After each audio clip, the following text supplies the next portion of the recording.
Aktibong nakibahagi ang mga tauhan ng Abra Police Provincial Office sa isinagawang blood donation drive na ginanap sa Bangged Municipal Social Hall, Zone 5, Bangged, Abra.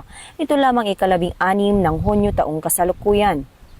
Sa pangunguna ni Police Colonel Charles L. Dumalig, Provincial Director, buong pusong nakiisa ang mga kapulisan sa gawaing naglalayong makatulong sa pagpapatibay ng supply ng dugo para sa mga nangangailangan ng agarang tulong medikal.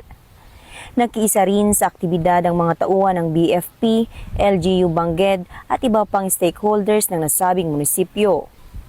Ang aktibidad ay pinangunahan ng Municipal Health Office ng Bangged, katuwang ang Philippine Red Cross, bilang bahagi ng kanilang advokasya sa pagsusulong ng voluntaryong pagdodonate ng dugo at pagpapalakas ng partisipasyon ng komunidad sa mga programang nagliligtas ng buhay. Sa kanilang voluntaryong pagkikilahok, napatunayan nila ang bawat patak ng dugong na ibibigay ay maaaring maging pag-asa at buhay para sa mga nangangailangan.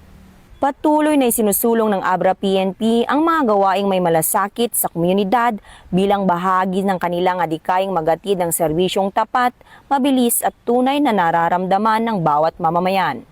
Mula dito sa Municipal Hall, Bangged, Abra, ako po ang inyong Police News Network Correspondent, Patrolwoman Maria Ella Garcia, alagad ng batas, tagataguyod ng balitang pulis. Bagong PNP para sa bagong Pilipinas, serbisyong mabilis, tapat at nararamdaman.